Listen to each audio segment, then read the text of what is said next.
आज हम ये तो हमने हार्ट की वर्किंग देखी थी जो हमने कल की क्लास में पढ़ी थी। आज हम देखते हैं जी कि फिर हमारे पास जो हमारे मुख्तलिफ ऑर्गन्स को जो आर्टरीज जारी होती हैं या जो वेन्स उनमें से खून लेके दिल तक आ रही होती है, कुछ उनके नाम देख लेते हैं। फिर हमने आज का जो हमारा टॉपिक है वो है कार्डियोवैस्कुलर डिसऑर्डर्स और ब्लड डिसऑर्डर्स।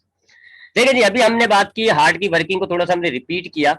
हमारी पूरी बॉडी से ब्लड कलेक्ट होके इस हिस्से में आता है राइट आर्टरियम के अंदर। ये याद रखिएगा, ये जो ब्लू कलर की हैं ये वेन्स हैं और जो रेड कलर की हैं वो आर्टरीज हैं। अब आप जरा देखते हैं, नाम देखते हैं। हमारे पैरों में से यानी कि हमारी लोअर बॉडी जिसमें आपके जो है वो फूट आ गए, आपकी पिंडलियां आ गई, आपके घुटने आ गए, आपके राने आ गए, ये जो आपके लेग्स में से ब्लड आ रहा होता है ना, ये आ रहा होता है ईलियक वेन के जरिए। तो ये ईलियक वेन आपके पैर से ब्लड लेके आगे बढ़ रहा है। इसी तरह किडनी में से जो ब्लड आ रहा होता है वो आता है रेनल वेन के जरिए। याद रखिएगा, इनमें वेन के नाम आ रहे हैं। वेन का मतलब क्या होता है? वो ब्लड वेसल्स जो ब्लड तक खून लेकर जा रही है। तो देखें, यहां से ऑर्गन से ब्लड आपके हार्ट की तरफ जा रहा है। तो आपके लोअर जो आपकी लेग्स होती हैं, यहां से ब्लड कलेक्ट होता है जी ईलियक वेन के जरिए। किडनी से ब्लड आता है जी रेनल वेन के जरिए। फिर ये रेनल वेन और ईलियक वेन मिल जाती है, आगे जाती है, इसको हम कहते हैं ये वाली जो है ये रेनल वेन है। फिर ये जो दोनों कनेक्ट हो जाएंगे, आगे जाके बढ़ती है। फिर आपके ये जो लीवर है जिसको आप कहते हो जिगर, इसमें से आपका ब्लड आ रहा होता है हिपाटिक वेन के जरिए। ठीक है, तो ये तीन बड़ी वेन्स हो गई। ईलियक वेन आपके यानी समझ लें पैरों से लेके आ रहा है ब्लड। रेनल वेन आपके किडनी से ब्लड लेकर आ रहा है। और लीवर से आ रहा है ब्लड थ्रू हिपाटिक वेन। अब ये तीनों वेन्स मिलके क्या बन जाएंगी? इंफीरियर वेना केवा, जो हमने कल पढ़ा था ना कि नीचे के हिस्से से ब्लड आ रहा होता है इंफीरियर वेना केवा से, तो ये इंफीरियर वेना केवा बन जाती है। तो इंफीरियर वेना केवा एक्चुअल में तीन बड़ी जगहों से खून ला रहा है, through your legs, through kidney and through liver. Digestive system का जिक्र नहीं आया यहाँ पे। अब डाइजेस्टिव सिस्टम से क्या खून वापस नहीं आएगा? आएगा, ये रहा डाइजेस्टिव सिस्टम। लेकिन डाइजेस्टिव सिस्टम से खून डायरेक्ट आपके हार्ट तक नहीं आता। आपके डाइजेस्टिव सिस्टम से खून आपके जाता है लीवर में। एक वेन होती है जिसको हम कहते हैं हिपाटिक पोर्टल वेन। हिपाटिक पोर्टल वेन क्या करती है जी? ये आपके डाइजेस्टिव सिस्टम से खून लेकर लीवर को देती है, और फिर लीवर से खून आपका हिपाटिक वेन की जरिए जा रहा है। क्यों? रीजन है जी, क्यों ऐसा? क्यों भाई डाइजेस्टिव सिस्टम डायरेक्ट खून क्यों नहीं दे रहा? क्योंकि डाइजेस्टिव सिस्टम से जो खून आ रहा है ना, उसमें फूड मॉलिक्यूल्स मौजूद है। आपको याद होगा डाइजेस्टिव सिस्टम हमने पढ़ा है, तो इलियम के पास हमारा जो ब्लड होता है उसके अंदर फूड मॉलिक्यूल्स डिसॉल्व हो जाते हैं। स्मॉल इंटेस्टाइन का एक पार्ट था ना इलियम, जहाँ फिंगर लाइक प्रोजेक्शंस थी। तो हमने वहां बात की थी कि इस विलाय के अंदर, जिनको हम कहते हैं फिंगर लाइक प्रोजेक्शंस जो है, इनके अंदर ब्लड कैपिलरीज होती है। और इस विलाय के अंदर से क्या होता है जी कि वो ग्लूकोज, अमाइनो एसिड, वो जो फूड मॉलिक्यूल्स थे वो हमारे ब्लड में डिसॉल्व हो जाते हैं। तो डाइजेस्टिव सिस्टम से जो ब्लड लीव कर रहा है ना, जो जा रहा है, इसमें फूड मॉलिक्यूल्स है। ये डायरेक्ट हार्ट तक नहीं आता, बल्कि पहले लीवर में जाता है। लीवर आपकी स्टोरेज फैक्ट्री है। यहां पर आपका जब ये ब्लड लेता है ना लीवर फ्रॉम डाइजेस्टिव सिस्टम, कुछ खाने के मॉलिक्यूल्स को स्टोर कर लेता है बुरे वक्त के लिए। ठीक है, तो सपोज करो आपने 100% मॉलिक्यूल्स आपने डाइजेस्टिव सिस्टम से ब्लड में डिसॉल्व हो गए। हेपाटिक पोर्टल वेन जब आपके लीवर तक लेकर आएगी, आधे से ज्यादा फूड मॉलिक्यूल्स लीवर में स्टोर हो जाते हैं, और फिर कुछ फूड मॉलिक्यूल्स रह जाते हैं, और वो फिर आपके लीवर से हिपाटिक वेन के जरिए आपकी इंटीरियर वेना केवा से राइट आर्टरी में आ गया। तो ये आपके लोअर पोर्शन से बॉडी में ब्लड, आपके हार्ट में ब्लड ऐसे आ रहा है। पैरों से कहां कैसे आता है? Iliac when. किडनी से कहां से आ रहा है? Renal vein. और लीवर से आता है जी हिपाटिक वेन से। इसी तरह ऊपर से आ जाए तो हमारे पास ऊपर एक जुगुलर वेन होती है बड़ी, उस वो आपके हेड, शोल्डर वगैरह। इसी तरह एक सब क्लेवियन होते हैं, बहुत सारे नाम है, आगे जाके बड़ी हायर क्लासेस के अंदर आप डिटेल्स नाम देखोगे। अभी बस आपके लिए सिंपल नाम है जी जुगुलर वेन। ये जुगुलर वेन आपके हेड, आईज वगैरह इन सबसे कलेक्ट करके ब्लड आपके आगे आता है, जिसमें सब क्लेवियन भी मिल जाती है जो आर्म से ला रही होती है, फिर ये बन जाती है सुपीरियर वेना केवा। और फिर ये इंफीरियर और सुपीरियर वेना केवा हमारे ब्लड को कहाँ डालते हैं? हमारे हार्ट के फर्स्ट चैम्बर में, जिसको हमने कहा था राइट आर्ट्रियम। फिर अब राइट आर्ट्रियम से हमारे राइट वेंट्रिकल में आता है। फिर राइट वेंट्रिकल से ब्लड पंप होके जाता है लंग्स में। अब जब लंग्स में जाता है तो किस आर्टरी से जाता है? Pulmonary artery. अब लंग्स के अंदर आके वो देख रहे हैं जी कार्बन डाइऑक्साइड निकल रही है और ब्लड में ऑक्सीजन आ गई। अब ये ऑक्सीजनेटेड ब्लड है, और अब यहाँ ये आएगा। अब हमारे पास ये होती है पल्मोनरी वेन। इस वेन के जरिए ये हमारे ब्लड आ जाता है तीसरे चैम्बर में, लेफ्ट आर्ट्रिया। फिर लेफ्ट आर्ट्रिया से लेफ्ट वेंट्रिकल में, लेफ्ट वेंट्रिकल से किस में पंप हुआ था? एओर्टा। कल हमने एओर्टा तक पंप करा दिया था। अब एओर्टा आगे आके देखे जी ऊपर जा रही है, ऊपर ये कहलाती है कैरोथिड आर्टरी या कैरोथिड आर्च। ये कैरोथिड आर्च आपके ऊपर के सारे पोर्शंस को ब्लड सप्लाई करेगी। इसमें से बहुत सारी आर्टरीज निकलती हैं, कोई आपकी आंखों को देगी, कोई आपकी जबान को देगी, कोई आर्टरी आपकी हाथ को देती है, कोई आपकी आर्टरी जो है वो शोल्डर्स वगैरह को देती है। तो बहुत सारी इसमें से ब्रांचेस निकलेंगी कैरोथिड आर्टरी से। कैरोथिड आर्टरी आपके ब्लड को ऊपर की तरफ लेकर जा रही होती है, टुवर्ड्स द अपर पोर्शन। जबकि एओर्टा नीचे आता है तो नीचे इसमें से एक ब्रांच निकलती है हिपाटिक आर्टरी, ये आपके लीवर को ब्लड देती है। एक निकलती है इसमें से मिसेंट्रिक आर्टरी, ये आपके डाइजेस्टिव सिस्टम को देती है।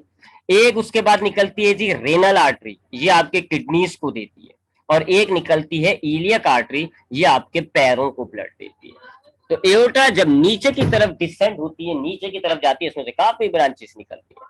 हिपाटिक आर्टरी के नाम से जो ब्रांच है वो आपके लीवर को ब्लड दे रही है, मिसेंट्रिक आर्टरी डाइजेस्टिव सिस्टम को देती है, रेनल आर्टरी आपके किडनी को दे रही है, और इलियक आर्टरी आपके पैरों को दे रही है। तो आप देख रहे हो आपकी बॉडी का हर पार्ट दो किस्म की ब्लड वेसल से कनेक्ट है, एक वेन है और एक आर्टरी है।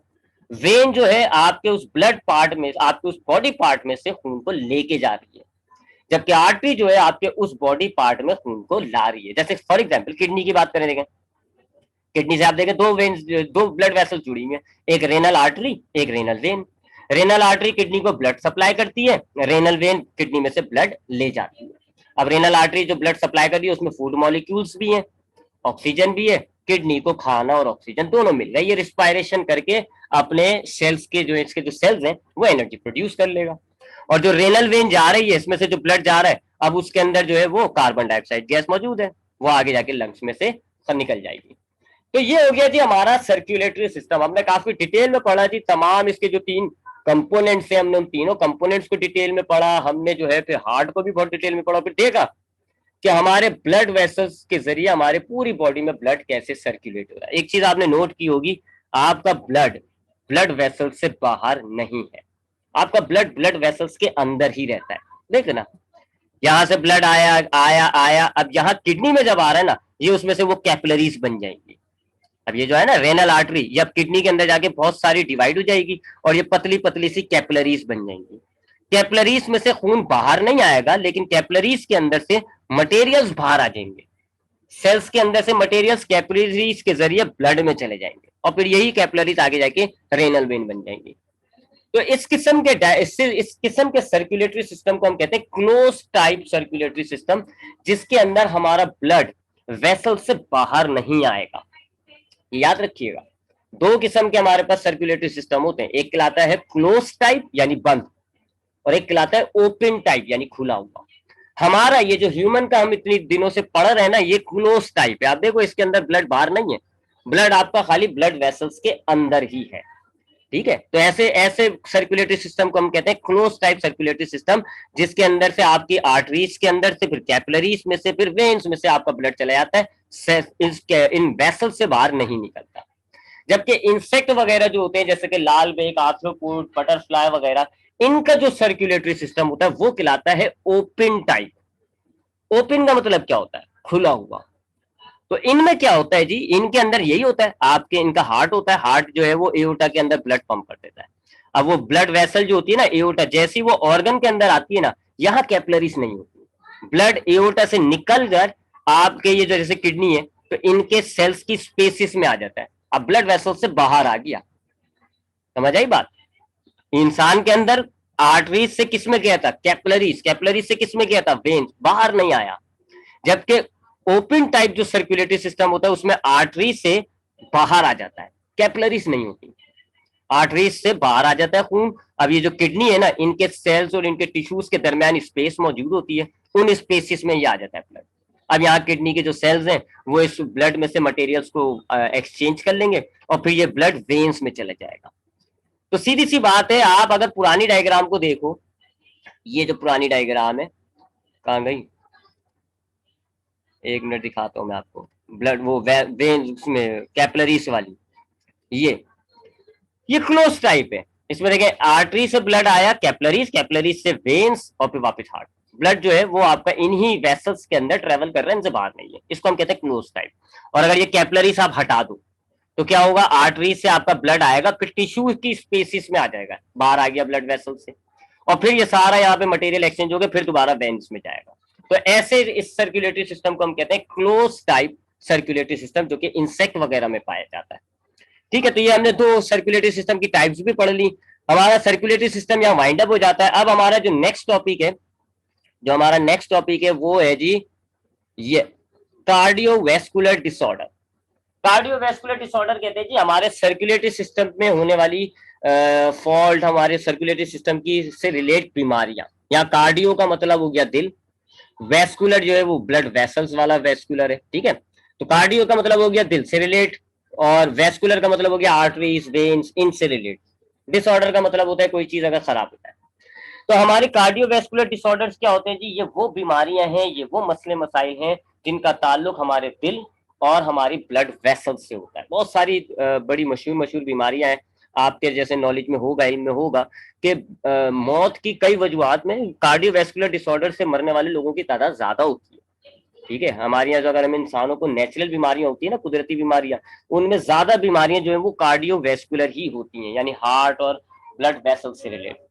तो कार्डियोवैस्कुलर डिसऑर्डर देखते हैं जी, कुछ मशहूर मशहूर यानी कि कुछ इंपॉर्टेंट कार्डियोवैस्कुलर डिसऑर्डर्स को देखेंगे। जाहिर बात है सारे तो नहीं देख सकते, लेकिन इस कार्डियोवैस्कुलर डिसऑर्डर को पढ़ने से पहले हमें जरा हार्ट और इस सर्कुलेटरी सिस्टम से रिलेट कुछ छोटी छोटी सी चीजें, जैसे हार्ट बीट, अभी हमने जब पढ़ा है ना हार्ट, उसमें कुछ छोटी छोटी सी चीजें आई, हार्ट बीट होता है, पल्स रेट होता है, थोड़ा सा इनको देख लेते हैं कि ये क्या है, फिर हम कार्डियोवैस्कुलर डिसऑर्डर्स की बात करेंगे। सबसे पहले हम बात करते हैं हार्ट बीट की। हार्ट बीट का मतलब होता है दिल का धड़कना। आप जानते हैं कि हमारा जो दिल है वो कंटिन्यूसली धड़क रहा होता है। इसको इंग्लिश में हम कहेंगे कि हमारा हार्ट जो है वो पंप कर रहा होता है, पंप, और उर्दू में हम कहते हैं कि दिल धड़क रहा है। हार्ट पंपिंग क्या होती है या हार्ट बीट क्या होती है जी? हमारा जो हार्ट है ना, ये रुका हुआ नहीं होता, ये मुस्तकिल कॉन्ट्रैक्ट रिलैक्स कर रहा होता है। जब कॉन्ट्रैक्ट करेगा तो हार्ट जो है वो सिकुड़ जाता है, इसका साइज छोटा हो जाता है। जब ये रिलैक्स करेगा तो हार्ट का जो साइज है वो नॉर्मल हो जाता है और इसके मसल्स रिलैक्स हो जाते हैं। तो इस कॉन्ट्रैक्ट रिलैक्स, ये इसको हम कह रहे होते हैं हार्ट बीट। एक बात। दूसरी बात, आपका हार्ट पूरा एक साथ कॉन्ट्रैक्ट नहीं करता, ना ही एक साथ रिलैक्स करता है, दो हिस्सों में होता है, दो फेस में होता है। आपका हार्ट जो है ना वो पूरा एक साथ नहीं दबेगा, एक साथ वापस रिलैक्स नहीं होगा, दो हिस्सों में होता है। पहले हिस्से के अंदर जिसको हम कहते हैं फेस वन, फेस वन में सिर्फ हमारे आर्टरिया कॉन्ट्रैक्ट करते हैं। कल की क्लास में याद होगा मैंने आपको बताया था, पहले आर्टरिया कॉन्ट्रैक्ट करते हैं, बाद में वेंट्रिकल्स। तो पहले फेस में हमारे खाली आर्टरिया कॉन्ट्रैक्ट करते हैं। अब आर्टरिया के अंदर जो ब्लड होगा ना, वो कॉन्ट्रैक्ट करने की वजह से नीचे वेंट्रिकल्स में आ जाता है, और दूसरे हिस्से में हमारा वेंट्रिकल कॉन्ट्रैक्ट करता है। आप डायग्राम में देखें, आपको क्या पूरा दिल एक साथ धड़कता हुआ नजर आ रहा है, पूरा सिर एक साथ कॉन्ट्रैक्ट हो रहा है? नहीं, आप देखें पहले वेंट्रिकल कॉन्ट्रैक्ट कर रहा है तो आर्टिकल जो है वो रिलैक्स हो रहा है, जब आर्टिकल कॉन्ट्रैक्ट कर रहा है तो वेंट्रिकल रिलैक्स हो रहा है। तो इस alternate two phase pumping action को हम हार्ट बीट कहते हैं। याद रखिएगा, ये इतना सिंपल या इतना स्लो आपको डायग्राम में नजर आ रहा है, इतना स्लो नहीं है। आपका दिल एक सेकंड में दो दफा तकरीबन, या दो से थोड़ा सा कम, ठीक है, एक सेकंड में दो से थोड़ा सा कम, इतनी बार जो है वो आपका हार्ट बीट पंप करती है, आपका हार्ट जो है वो पंप करता है। ठीक है, तो हार्ट बीट क्या होता है? हमारे दिल में जो कॉन्ट्रैक्ट रिलैक्सेशन होती है ना, इसको हम कह रहे होते हैं हार्ट बीट। ये दो फेस के अंदर होती है। पहले फेस के अंदर क्या होता है जी? फर्स्ट फेस के अंदर आपके आर्टरिया कॉन्ट्रैक्ट करते हैं, आपके ये जो दो आर्टरिया है ये कॉन्ट्रैक्ट करेंगे, और इनके अंदर जो ब्लड होगा, राइट आर्टरियम में डीऑक्सीजनेटेड होता है, लेफ्ट आर्टरियम में ऑक्सीजनेटेड ब्लड होता है। तो जैसे ये आर्टरिया कॉन्ट्रैक्ट करेंगे तो आपका ये जो ब्लड है ये नीचे वेंट्रिकल्स में आ जाता है।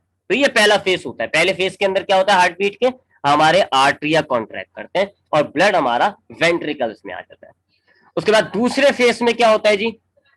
दूसरे फेस में अब हमारे वेंट्रिकल्स कॉन्ट्रैक्ट करते हैं, वेंट्रिकल्स हमारे कॉन्ट्रैक्ट करेंगे, और जो वेंट्रिकल के अंदर ब्लड होता है अब वो आगे बढ़ जाएगा। आपने याद होगा आपको कि हमारे जो राइट वेंट्रिकल है, इसका ब्लड जाता है लंग्स के अंदर थ्रू पल्मोनरी आर्टरी, जबकि लेफ्ट वेंट्रिकल का ब्लड जो है वो हमारी पूरी बॉडी में डिस्ट्रीब्यूट हो जाता है थ्रू एओर्टा। तो हो गई ना, दो फेस के अंदर हमारा हार्ट जो है वो पंप कर रहा है। पहले फेस में हमारे आर्टरिया कॉन्ट्रैक्ट करते हैं, और दूसरे फेस के अंदर जो है हमारे वेंट्रिकल कॉन्ट्रैक्ट करते हैं। जब आर्टरिया कॉन्ट्रैक्ट करेगा तो वेंट्रिकल रिलैक्स हो जाते हैं, जब वेंट्रिकल कॉन्ट्रैक्ट करेगा तो आर्टरिया रिलैक्स होता है। ऑल्टरनेट हो रहा है। पहले फेस के अंदर क्या होगा? आर्टरिया कॉन्ट्रैक्ट करेंगे, वेंट्रिकल वापस रिलैक्स हो जाएंगे। और दूसरे फेस में क्या होगा, वेंट्रिकल कॉन्ट्रैक्ट करेंगे और आर्टरिया रिलैक्स हो जाएंगे। ठीक है, ऑल्टरनेट फैशन में हो रहा है। तो ये दोनों पूरा फेस 1 और फेस 2 इन दोनों को मिलाओगे तो ये एक हार्ट बीट होती है। ये एक हार्ट बीट कहलाएगी अगर दोनों फेस होंगे। तो हार्ट बीट क्या होगा जी, पहले फेस के अंदर आपके पास आर्टरिया जो होते हैं वो कॉन्ट्रैक्ट होते हैं, उनका ब्लड आपके वेंट्रिकल में आता है, वेंट्रिकल रिलैक्स हो जाता है। दूसरे फेस में आपका वेंट्रिकल कॉन्ट्रैक्ट होता है, ब्लड आपका आगे डिस्ट्रीब्यूट हो जाता है और आपके आर्टरिया रिलैक्स हो जाते हैं। इन दोनों फेस को अगर आप कंबाइन करें तो ये कहलाएगी वन हार्ट बीट। अब इसमें ये जो आपने दो फेसेस में देखा कि आपको मैंने अभी दिखाया फर्स्ट फेस और सेकंड फेस में, कि एक फेस के अंदर आपके पास ये जो आर्टरिया वेंट्रिकल्स है ना, किसी फेस के अंदर आर्टरिया जो है वो रिलैक्स हो रहे होते हैं, किसी फेस के अंदर जो है वो वेंट्रिकल रिलैक्स हो रहे होते हैं।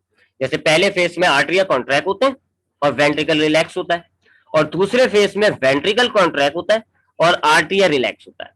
तो ये जो रिलैक्सेशन होती है ना हार्ट के मसल्स की, जैसे पहले फेस में कौन रिलैक्स कर रहा है, वेंट्रिकल्स के मसल, दूसरे फेस में कौन रिलैक्स कर रहा है, आर्टरिया के मसल्स। तो ये जो रिलैक्सेशन होती है मसल्स की, हार्ट मसल्स की, इसको हम कहते हैं डायस्टोल। और जो कॉन्ट्रैक्शन होती है पहले फेस के अंदर जो है वो आर्टरिया कॉन्ट्रैक्ट करते हैं, दूसरे फेस के अंदर जो है वो वेंट्रिकल्स कॉन्ट्रैक्ट करते हैं, इसको हम कहते हैं सिस्टोल। तो आप यूं कह लो कि आपके हार्ट बीट में एक सिस्टोल एक डायस्टोल है, सिस्टोल डायस्टोल होता रहता है। तो ये बन जाती है आपकी एक हार्ट बीट। तो हार्ट बीट क्या होगी जी, हार्ट बीट है जी आपके हार्ट के मसल्स की कॉन्ट्रैक्ट और रिलैक्सेशन। ये बड़ा रिदमेटिक होता है, एक खास फैशन से हो रहा होता है। पहले फेस में आपके आर्टरिया जो है वो कॉन्ट्रैक्ट करते हैं, वेंट्रिकल्स रिलैक्स हो जाते हैं। दूसरे फेस के अंदर आपके वेंट्रिकल्स कॉन्ट्रैक्ट करते हैं और आर्टरिया रिलैक्स हो जाते हैं। तो ये हो गया फर्स्ट फेस सेकंड फेस, दोनों को कंबाइन कर लो, ये हो गई one heart beat. Muscles relax कर रहे हैं, आप कहोगे डायस्टोल। मसल्स कॉन्ट्रैक्ट कर रहे हैं, आप कहोगे सिस्टोल। तो पहले फेस के अंदर जो है वो आर्टरिया जो है वो सिस्टोल होता है और वेंट्रिकल्स डायस्टोल होता है, जबकि दूसरे फेस में वेंट्रिकल जो है वो सिस्टोल होता है और आर्टरिया जो है वो डायस्टोल होता है। जब भी कोई भी चैम्बर सिस्टोल करेगा तो उसका ब्लड नीचे चला जाएगा या आगे बढ़ जाएगा। ठीक है, उसमें से ब्लड जो है वो आगे बढ़ जाता है, और डायस्टोल होगा तो उसके अंदर ब्लड जमा हो जाता है। तो ये तो हो गई हार्ट बीट। उसके बाद हार्ट बीट से एक और चीज निकलती है हमारी, वो है हार्ट रेट। आपने अक्सर ये देखा होगा डॉक्टरों के अंदर ये मामला, ये हार्ट बीट होती है, सिस्टोल डायस्टोल। हार्ट रेट क्या होती है जी, हम देख रहे हैं कि हमारा हार्ट जो है वो बीट कर रहा है कंटिन्यूसली, कंटिन्यूसली बीट कर रहा है। और मैंने आपको बताया कि आपका दिल एक सेकंड में कम 2 से थोड़ा सा कम बार धड़कता है। यानी आपकी बीट की क्या तादाद है, एक सेकंड के अंदर 2 से कम, थोड़ी सी 2 से कम, एक से ज्यादा 2 से कम। अब ये तो अजीब हो गई ना। तो इसको हम प्रॉपर मेजरमेंट दे देते हैं, एक मिनट के अंदर आपका दिल जितनी बार धड़क रहा होता है, इसको आप कह रहे होते हो हार्ट का रेट या हार्ट रेट। हार्ट रेट क्या होता है, आपका दिल हार्ट बीट कितनी प्रोड्यूस कर रहा है एक मिनट के अंदर। ये कितनी होती है जी, तकरीबन 60 से लेके 100 बीपीएम, यानी कि एक नॉर्मल रेंज है। अब ये एज फैक्टर्स भी होते हैं इसके अंदर, बीमारियों के भी फैक्टर्स होते हैं मुख्तलिफ, यानी कि जो यंग बार या आप एक्सरसाइज करके आओगे तो आपका ये जो हार्ट रेट है ये ज्यादा होगा, आप सो के उठोगे तो हार्ट रेट आपका नॉर्मल कम होगा थोड़ा। तो ये जरा रेंज होती है।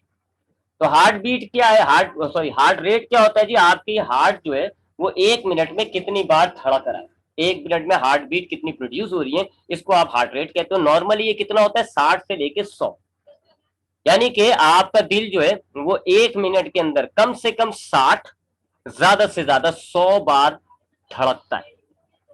हो गई कितनी स्पीड है ये, अच्छी खासी स्पीड है। एक दिल एक मिनट के अंदर यानी 60 सेकंड के अंदर आपका दिल कम से कम 60 या ज्यादा से ज्यादा 100 बार धड़केगा। एक वही दो फेसिस जो है तकरीबन 60 से 100 बार होते हैं। तो this is heart rate. Heart rate क्या होता है, एक मिनट के अंदर हमारा दिल कितनी बार हार्ट बीट प्रोड्यूस कर रहा है। रेंज क्या है, 100 से 60 से लेके 100 तक। अब कुछ लोग होते हैं जिनकी हार्ट रेट जो होता है वो 60 से कम आ रहा होता है, कुछ लोग होते हैं वो 100 से ज्यादा। तो वो कंडीशन होती है, वो डिसऑर्डर है। अगर इंसान का हार्ट रेट जो है वो 60 से कम होता है ना, 60 बीपीएम से कम होता है, यानी 50-40, तो इस कंडीशन को हम कहते हैं ब्रेडिकार्डिया। ये कंडीशन है, यहाँ उसको थोड़ा सा जो है ना फर्क महसूस होगा। अगर आपका हार्ट रेट 60, 70, 80, 90, 100 के दरमियान है ना, आपको कोई इतना महसूस नहीं होगा, नॉर्मल है ना ये तो 60 से 100। लेकिन अगर आपकी 60 से कम होगी ना, तो इस कंडीशन को हम कहते हैं ब्रेडिकार्डिया। और ब्रेडिकार्डिया के अंदर क्या होगा जी, आपके पास आपको जो है वो सांस की कमी होगी, ऐसा लगेगा आपका सांस रुक रहा है, देर देर से सांस आ रहा है, आपको थकन सी लगेगी, महसूस होगी आपको थकन सी, और आपका ब्लड प्रेशर गिर जाएगा, लो हो जाएगा। अगर आपकी हार्ट रेट जो है वो 60 से कम है तो that will be the symptoms. आपको थकान सी महसूस होती है, सांस आपको जो है सांस थोड़ा सा यानी कि कहते हैं ना घबराहट हो रही है, सांस नहीं आ रहा, वो लग रहा होता है, ब्लड प्रेशर आपका डिक्रीज हो जाता है। ये सिम्टम्स क्यों क्रिएट हो रहा है? क्योंकि 60 से कम अगर आपका हार्ट रेट आ रहा है, 60 से कम, 60 से कम अगर आपका हार्ट रेट आ रहा है, इसका मतलब क्या है? आपका दिल नॉर्मल से कम धड़क रहा है। नॉर्मल से कम धड़क रहा है इसका मतलब क्या है? कि आपका दिल जो है ऑर्गन्स को सही मिकदार में ऑक्सीजन सप्लाई नहीं कर पा रहा। अब एक देखो ना, एक नॉर्मल इंसान है, मिसाल के तौर पे उसका हार्ट रेट है 80, यानी वो 80 बार, 80 बार आपके ऑर्गन्स को ब्लड सप्लाई करता है। आपके ऑर्गन्स को क्या आदत हो गई? 80 बार उसको 1 मिनट के अंदर 80 बार खून मिले। अब आपका हार्ट रेट ड्रॉप हो गया जी, सपोज करो 50 हो गया। अब 50 का मतलब क्या हो गया? आपके ऑर्गन्स को 50 बार मिल रहा है। अब आपके ऑर्गन्स को आदत है जी 80, 1 मिनट के अंदर 80 बार वो खून रिसीव करे। अब आप उसको दे रहे हो 60 बार, 50 बार, 40 बार, तो जाहिर बात है ऑर्गन को जो है फिर ऑक्सीजन की सप्लाई जो है वो कम हो जाती है। और इस ऑर्गन के जो सप्लाई कम हो रही है ना, इसके है ये सिम्टम्स कि लो ब्लड प्रेशर हो जाता है, आपको थकन होगी, आपकी सांस जो है वो जरा दूर दूर जाती है। इसी तरीके से अगर हार्ट रेट इंक्रीज हो जाता है, 100 से ऊपर जा रहा हो, 100 से ऊपर, 60 से 100 जो है ये नॉर्मल रेंज है, अगर 100 से ऊपर जा रहे होते हैं तो इसको हम कहते हैं टेचिकार्डिया। टेचिकार्डिया में 100 से ऊपर 110, 120, 130 बीपीएम ये हार्ट रेट आ रहा होता है। ये भी ज्यादा है, क्योंकि अब आपके ऑर्गन्स को जो है, अब आपके दिल के अंदर खून ज्यादा नहीं रुक रहा, आ रहा है जा रहा है, आ रहा है जा रहा है। 100 का मतलब क्या हो गया? आपका दिल हद से ज्यादा काम कर रहा है। इसका मतलब है आपके दिल के अंदर खून आता ही है और चला जाता है, तो आपके खून के अंदर ऑक्सीजन सही तादाद में नहीं मिल पाती, तो इसलिए आपका जो ब्लड फ्लो हो रहा होता है ना, उसके अंदर ऑक्सीजन की कमी हो जाती है। इस वजह से आपके ऑर्गन्स को सही ऑक्सीजन की सप्लाई भी मुतासिर हो रही होती है। इसके क्या सिम्टम्स होंगे? अगर आपका 100 से ऊपर जा रहा होता है ना, टेचिकार्डिया की कंडीशन होती है आपको, तो आपको सीने में दर्द होगा, चक्कर आएंगे और बेहोशी भी हो सकती है। ठीक है, अक्सर हम देखते हैं ना सीने में पेन बूढ़े लोगों में ज्यादा होता है जी, सीने में दर्द हो रहा है, चक्कर आने लग जाते हैं। हम अक्सर गर्मी में जाते हैं, हमें चक्कर आ रहे होते हैं, बिकॉज अगर हार्ट रेट इंक्रीज, उस वक्त हमारा हार्ट रेट शूट अप कर जाता है, तो हमें चक्कर आना शुरू हो जाता है, अक्सर लोग बेहोश भी हो जाते हैं। तो ये हार्ट रेट था, और हार्ट रेट से रिलेटेड मैंने आपको दो कंडीशंस बता दी, ब्रेडिकार्डिया और टेचिकार्डिया। अगर आपका हार्ट रेट भी कम आता है 60 से, तो उसका ब्रेडिकार्डिया कहते हो, ज्यादा आता है तो उसको आप टेचिकार्डिया कहते हो। आते हैं जी, आगे बढ़ते हैं। अब आते हैं पल्स रेट पर। अच्छा, हार्ट बीट क्या होता है? दिल का धड़कना।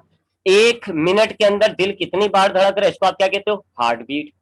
पल्स रेट भी यही होता है कि 1 मिनट में आपका दिल कितनी बार धड़क रहा है, यानी वही हार्ट रेट की तरह पल्स रेट भी है। हार्ट रेट क्या था? 1 मिनट में आपका दिल कितनी बार धड़क रहा है, और पल्स रेट क्या है? यही 1 मिनट में आपका दिल कितनी बार हार्ट बीट प्रोड्यूस कर रहा है, बस फर्क क्या है? हार्ट बीट जो होती है, हार्ट रेट जो होता है ना, वो आप दिल पे हाथ रख के नापते हो, या वो जो स्टेचोग्राम होता है वो आपको दिल पे रख के डॉक्टर्स नापते हैं, जबकि पल्स रेट आप अपनी नसों से नाप रहे हो। अक्सर आपने देखा होगा डॉक्टर्स आपके हाथों के पल्स को पकड़ता है जी, आपके हाथों की आर्टरी को पकड़ता है, दबाता है, देखता है जी वो पल्स जो है वो पंप कर रही होती है, उससे वो ये मेजर कर रहा होता है, तो वो जो मेजर कर रहा है वो है पल्स रेट।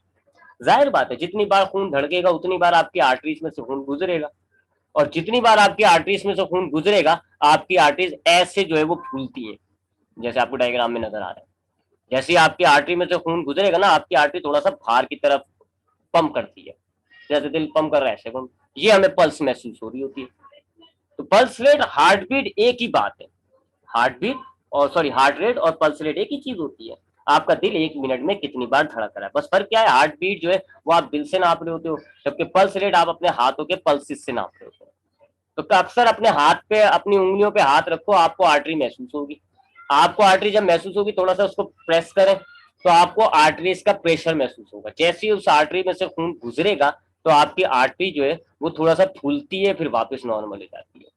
इस फूलने और वापस नॉर्मल को हम कह रहे होते हैं कि पल्स क्रिएट हो गया। वही एक एक मिनट के अंदर 60 से लेके 100 बार ये पल्स क्रिएट होना चाहिए। तो आप अपने हाथ पे रखो उंगली और नाप लो, आपको पता चल जाएगा कि आपका हार्ट रेट या पल्स रेट कितना है। तो ये हो गया हार्ट बीट और हार्ट रेट और पल्स रेट। अब आते हैं जी, अब हम कार्डियोवैस्कुलर डिजीज की तरफ आते हैं। ठीक है, तो हमने ये कुछ छोटी छोटी सी टर्म्स थी, हार्ट बीट पढ़ लिया क्या होता है, हार्ट रेट भी देख लिया और पल्स रेट भी देख लिया। फिर हार्ट रेट की, अगर हार्ट रेट कम हो जाता है ब्रेडिकार्डिया, हार्ट रेट ज्यादा हो जाता है तो टैचिकार्डिया, दोनों कंडीशंस भी देख ली। अब हम जरा दिल की कुछ बीमारियों को देखते हैं, या ये जो कार्डियोवैस्कुलर डिजीज है इन। कार्डियोवैस्कुलर डिजीज में जो सबसे कॉमन तरीन कंडीशन है तो सबसे कॉमन तरीन डिसऑर्डर है वो आपके सामने नाम लिखा हुआ है इसका, एथेरोस्क्लेरोसिस। एटीएच को शॉर्ट फॉर्म में कहते हैं एथेरोस्क्लेरोसिस। एथेरोस्क्लेरोसिस क्या होता है? हम जानते हैं जी कि हमारी आर्टरी में से ना ब्लड गुजर रहा होता है, एक बात। और हम ये भी जानते हैं कि उस ब्लड के अंदर फूड मॉलिक्यूल्स भी होते हैं, दो बातें। फूड मॉलिक्यूल्स में प्रोटीन भी हो सकता है, अमाइनो एसिड भी हो सकता है, फैट भी हो सकता है, वगैरह वगैरह।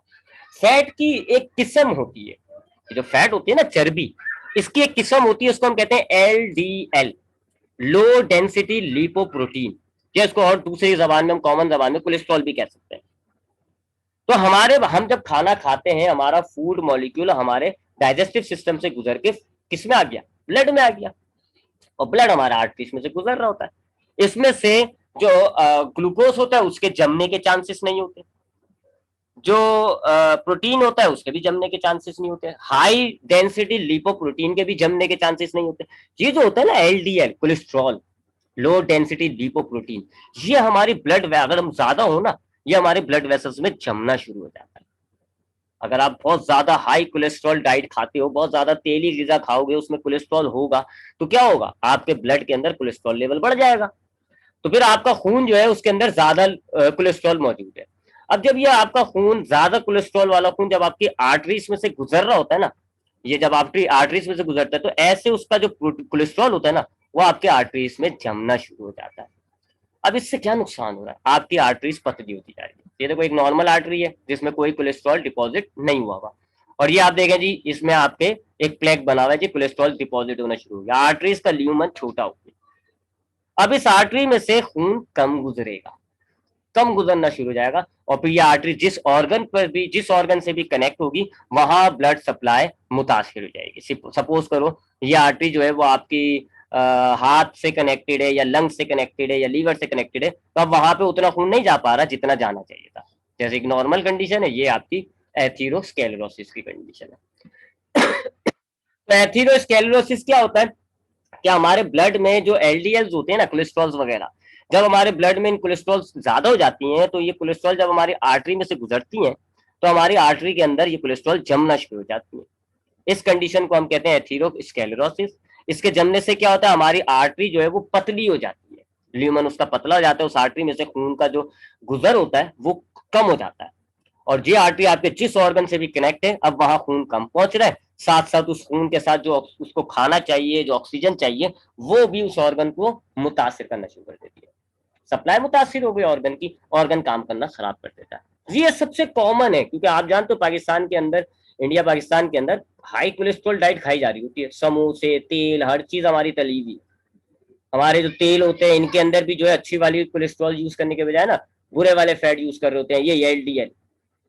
तो हम जब ये हाई कोलेस्ट्रॉल तेल वाली ग़िज़ाएं खाते हैं, इतना खाएंगे हम तेल, आप देखो ना, सुबह सुबह अंडा तल के खा लिया, फिर पराठा भी खा लिया, उसके बाद दोपहर के अंदर रोटी के बजाय हमने पराठा खा लिया, रात में शाम में समोसे खा लिए। What are we doing? We are eating high cholesterol diet. अब इतना जब आप कोलेस्ट्रॉल खाओगे, आपका खून के अंदर कोलेस्ट्रॉल बन जाता है। अब जब ये खून में आपके कोलेस्ट्रॉल बनता है, और आपका ये खून जब आपकी आर्टरीज में से गुजरता है, उम्र के साथ साथ आपका ये कोलेस्ट्रॉल जमना शुरू हो जाता है। फिर आप देखते हो अक्सर जो है 32, 35, 40 साल बाद लोगों को दिल और सांस फूलना, दिल की बीमारियां, ये मसले मसाइल शुरू हो जाते हैं। क्योंकि ये जो एथेरोस्क्लेरोसिस है ना, यही आपकी समझ लो सारी दिल की बीमारियों की जड़ है। हार्ट अटैक, एंजाइना, जितनी भी दिल की बीमारियां, हाथ पैर जो सुन नहीं हो रहे होते बूढ़ों के, हाथ सुन हो गए जी, हाथ सुन हो रहा है, हाथ नहीं उठाया जा रहा, वो सारी बीमारियों की जड़ ये है, एथेरोस्क्लेरोसिस।